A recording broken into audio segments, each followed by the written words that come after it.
اہل اسلام، اہل وطن، اہل عرب بولتے ہو کہ نہیں بولتے؟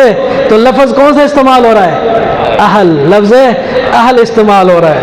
ہاں، لفظ اہل استعمال ہو رہا ہے.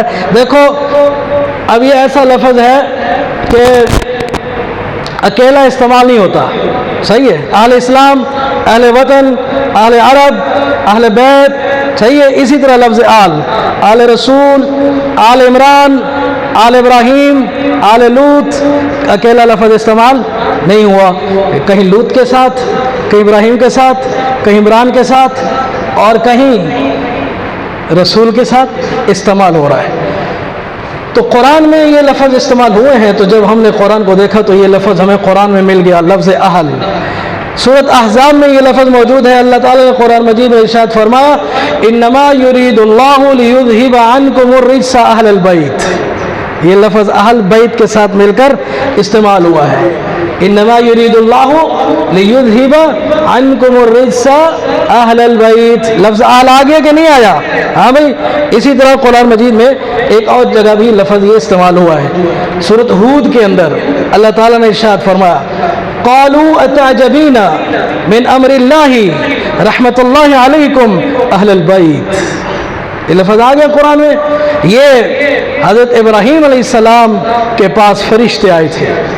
ابراہیم علیہ السلام کی اولاد نہیں تھی، بوڑھے ہو گئے تھے، بیوی بھی بوڑھی ہو گئی تھی، اور ایسی بوڑھی کہ جسے اولاد سے نا امیدی ہو چکی ہو. ہمارے ہیں جس کو بانج کہتے ہیں.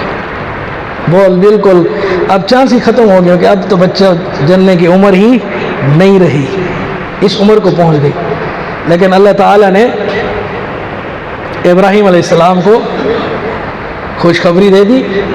ابراہیم علیہ السلام نے اللہ سے مانگیا رب ہب لی من الصالحین، اللہ مجھے بھی اولاد دو. اس بڑھاپے میں خلیل نے مانگا، اس بڑھاپے میں خلیل نے مانگا. کیوں؟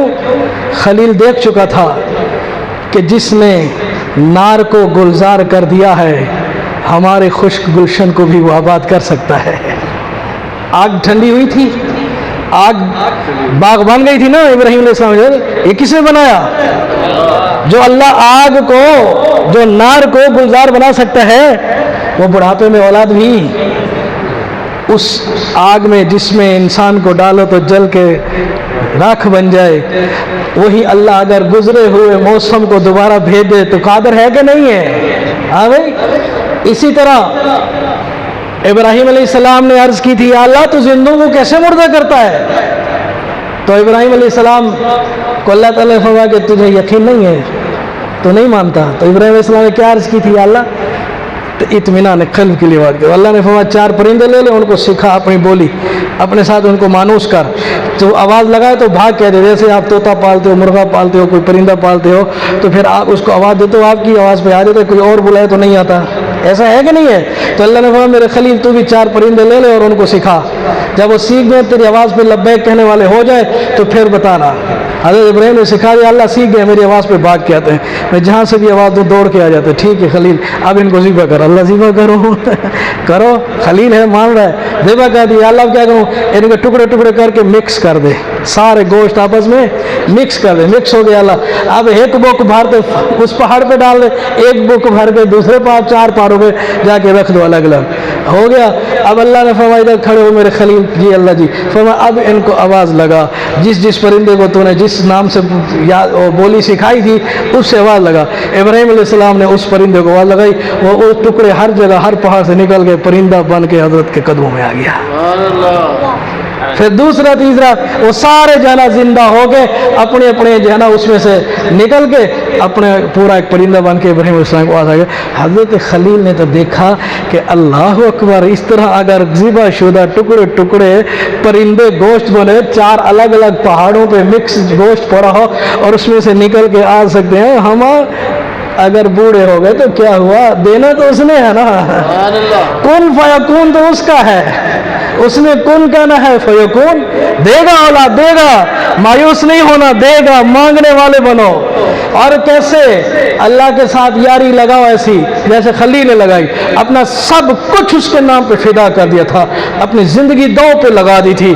پھر جب یار نے بڑھاپے میں مانگا اولاد، اللہ نے کہا خلیل اب تجھے دوں گا میں.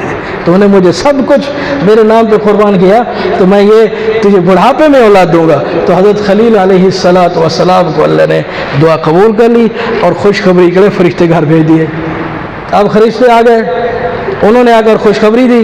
حضرت کی بیوی سن رہی تھی, فسکت وجہا قالت عجوز نخیم, وہ جو بوڑھی آتی حضرت کی زوج محترمہ حضرت سارہ علیہ السلام, انہوں نے چہرے پہ ہاتھ مارا تعجب سے, ہائے ہائے اس بڑھاپے میں اولاد, یا پھر اس بڑھاپے میں اولاد. شرما جاتا ہے نا بندہ. وہی اولاد تو ہوتی ہے جوان بچیوں کے ساتھ سسٹم ہوتا ہے, بڑھاپے میں بھی اولاد. تو اس پر فرشتوں نے کیا کہا, قالوا اتعجبین من امر اللہ رحمت اللہ علیکم اہل البیت.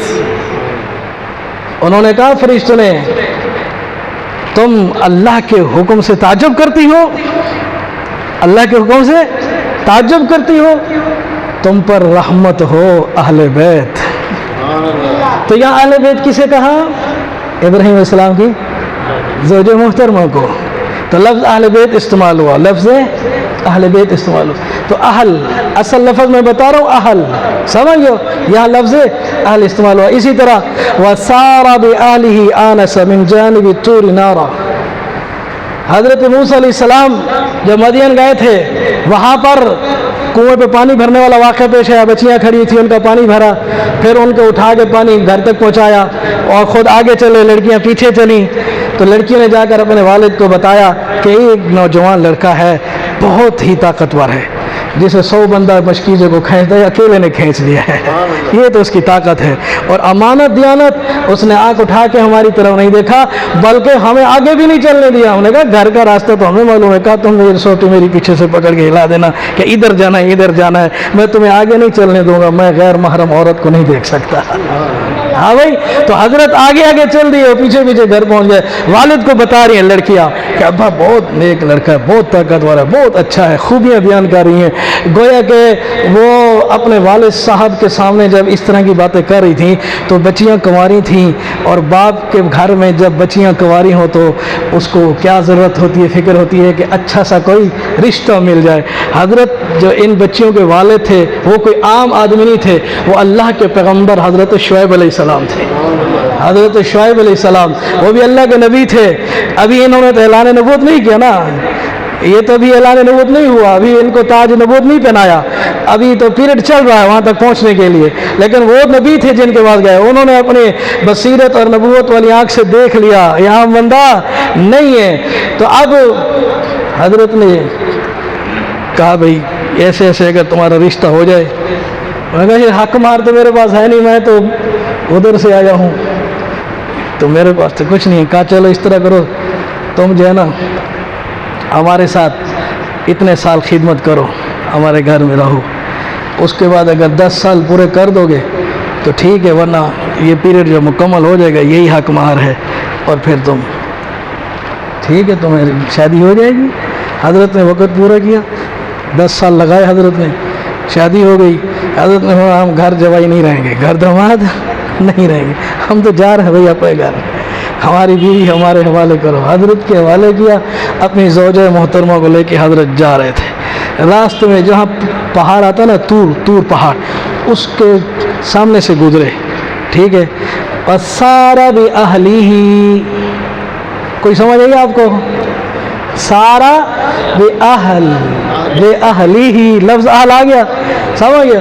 حضرت موسیٰ علیہ السلام اپنی بیوی کو لے کر چل پڑے, سمجھ گئے. آنس من جانب الطور نارا, وہ جو طور تھا اس کی طرف سے انہوں نے کیا دیکھا, محسوس کیا, آگ کو محسوس کیا.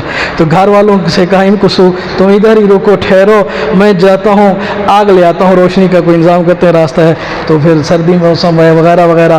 تو حضرت موسیٰ علیہ السلام کو ادھر ٹھہرائے, خود آگ لینے گئے. جب طور پہ پہنچے, وہ آگ تھوڑی تھی, وہ تو اللہ کے نور کی تجلی تھی, وہ تو اللہ کے نور کی تجلی تھی.